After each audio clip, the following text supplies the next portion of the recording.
Be the preacher, would you be my? It's the done, the done, done. I still got a lot of shit to learn, I'll admit it.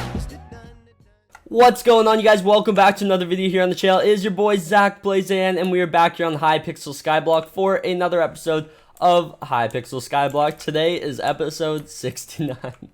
I saw some people commenting that on the last one, saying if this is episode 68, then that means tomorrow.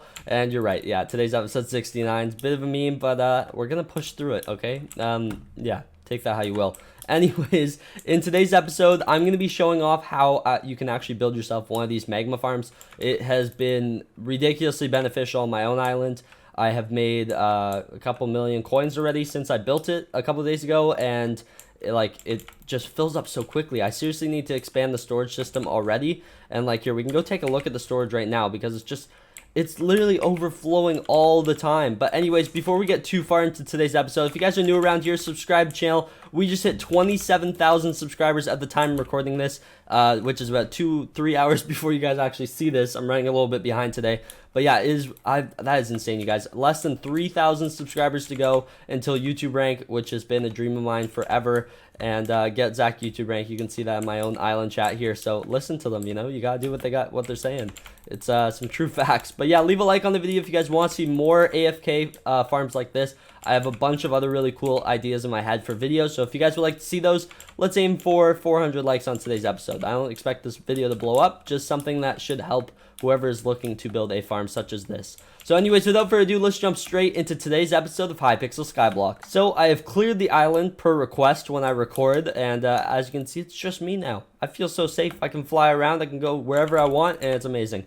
But anyways, here we are on the island. This farm is life-changing. Seriously, it makes so much, and it is super easy to build. The only thing you really need, and so let's run through the materials actually really quickly. So the main things that you need, you're going to need a block of your choice. That will be the stone brick that you see all the way around. It doesn't have to be a block that can be a slab. It can just be full blocks. I just add some trimming around the whole thing, as you guys can, oh, did I add it on the back wall? Yeah, I did. So as you guys can see, I add some trimming around the whole thing, kind of just to liven it up when you're on the inside. Then you're also going to need, you don't need glass even on the top. That is another feature that I've decided to add. I think it looks really cool from the top. I personally recommend building with glass. I think it just adds a really cool look to the top, and it adds a lot of brightness inside here, because the minions don't need it to be dark to spawn mobs, which is really neat. So yeah, it's super easy like that. Next thing you're going to need is a lot of water buckets, or a magical water bucket. That is going to be all the water that you see flowing down. And so in between here, you can see there are 3 blocks up on the ledge in between each minion and each chest. 3 blocks from the wall, then a minion. 3 blocks from the wall, and then a minion spot here. And that's the same on both sides. You have them coming in from the wide sides, okay? So yeah, they flow down. You're going to see the 1 block ledge all the way around the back. Then it's going to be followed by a 7 or 8 block long plank here, if you want to call it that. Then it's going to drop down 1 block, and it's going to go for 2 blocks right here, as you can see. It's going to drop down another block, and then it's going to be 7 wide, and it's going to be mostly hoppers. You're going to see, obviously, there's this cactus design going, and a little trick to get cactuses actually in the corners here.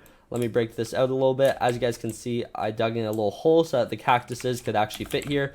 I recommend doing so as well. And one feature that people actually come onto my island and they ask me, is this needed? Put the cactuses in the middle, in between all these cactuses. You're probably thinking there's no way that actually collects anything, and to that you would be ridiculously wrong. Where did I dig myself in here? Oh, I think I covered it up. But yeah, so let's cut out. Let's go down to the storage system, and I'll show you guys how much is actually in the middle chest. So this middle row right here, this is the middle chest. So as you guys can see, and I honestly sold everything in here not even too long ago, probably 6 hours ago. So as you guys can see, the middle is, although it's only a chest and a little bit, I recommend adding that. It's going to add up ridiculously quick. So yeah, I definitely make sure that you add this in the middle. It's not hard, it just costs some extra hoppers, as you can see, and it just kind of runs down the center here. And then these are the hoppers that are underneath the cactus, in the middle there, and then they run down here. And then as you can see, all the hoppers in the middle as well, running down the center and meeting back into the central system.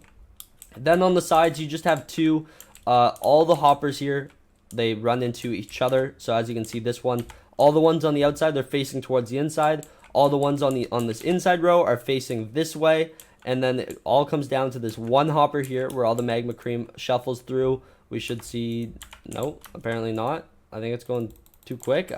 Where's the magma cream? Why don't we see it coming through? Anyways, it should be coming through. I don't know why it's not. Weird. Anyways, so we'll let it do its thing. It hasn't broken yet, so we'll let it keep on going. But yeah, so now you guys are probably wondering about a few of the dimensions. Obviously, you're going to need sand. Make sure you put a block underneath the sand before you try and place it.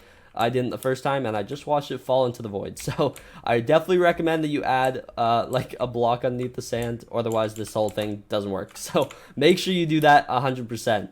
Then you're going to need yourself some magma cube minions. I added on some storage chests because sometimes they actually end up killing the mobs themselves if there's too many going down. And I've come on after a few days. I'll come in, I'll see one or two of these guys actually full, like their inventory's full. So make sure that you guys add a chest just in case. That way you aren't wasting too many magma cream if it fills up. So it's kind of just like a safety precaution. Not necessary, but I would say that it should be added, and it doesn't cost too much. Just cost some logs. Grab yourself a jungle axe and go and get chopping, okay? Next thing that you're probably wondering is going to be the dimensions. So yeah, this thing, obviously, it is quite big. It doesn't have to be this big. Obviously, it's scalable. You could have it up to here. You could have it end here, or sorry, here, like on this wall. You could turn this into a wall and just have 4 minions going back and forth, and you can even shrink up this middle section, like the 7 blocks down. You can shrink that up. I recommend having it at least 5 though, so the magma cubes have space to make their way down.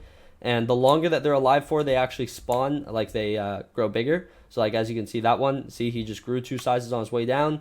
So if you want, you can add soul sand on that 5 block patch or 7 block patch, however long you want to make it. This little like area underneath the water there. If you add soul sand, it'll have a longer time to actually grow into an adult, and I'm pretty sure you can make a little bit more. I just find that it's running quick already, so why should I slow it down? As you can see, that one even got some more time to grow a little bit. So yeah, it's it works pretty well, and like they honestly grow like quite big by the time they make it down there. So I think the system would be backlogged if I did put soul sand and let them grow any bigger. So that's just my opinion on that. You can go about that however way you want, to be honest. It's really up to you in terms of how big you want them to be by the time they hit the cactus, but this is how I'm keeping it.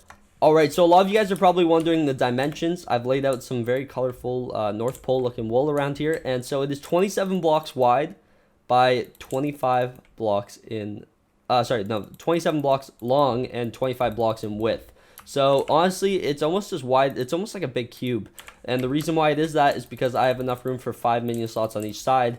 If I were to extend it 1 block on each side, then it would be a 27 by 27 block, but it is 27 by 25. That's the size that it is, and it works really well. Like, I haven't had any problems with it whatsoever. So from the top block where I have the roof, I recommend that you keep it this tall as well.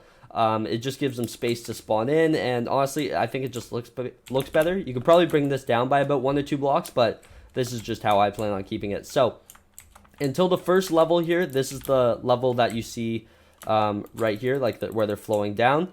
That is going to be 1, 2, 3, 4, 5, 6, 7, 8 blocks in height. So that's the way I have it right now. And then this white block continues all the way across here. So as you can see, that is the same level, this white block right there.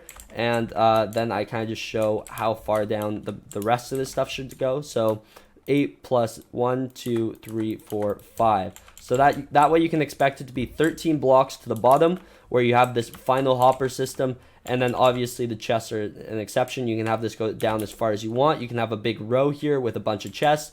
This is just the storage system that I went with, and I have no regrets. It works. Nothing is broken on it. I haven't lost tons of magma cream. Like, you lose some here and there from cactuses, but it's fairly efficient. And like this morning I made like 700k when I sold, and that was about 5-6 hours ago, as I said. So definitely worth it. This thing makes millions of coins, and it's a really good time. So yeah, that's my recommendation here. I definitely recommend that you guys go about and build this farm. I keep my island open 24/7, so you can /visit ZachPlaysAN if you want to come out and check out my island, and you can count this thing out yourself. I'm probably gonna move this wool because I don't want to keep it here forever, but yeah, if you guys want to see like how I built it, I'm usually around and I open up the farm if you want to go inside. But the glass also allows you to look inside if you have Optifine, look around, count out the blocks, see exactly how everything is done, and it's a good time. And if you bring mushroom soup, then you can just fly around to the bottom. You can count out the hopper system by yourself, and it's actually really interesting. So yeah, that's gonna be it for me today. Hopefully you guys did enjoy this little tutorial on how to build this magma cube farm. It runs super efficiently, and I definitely recommend that you build it. Anyways, thank you guys so much for watching, and I hope to see you guys in the next one. See you guys there. Bye.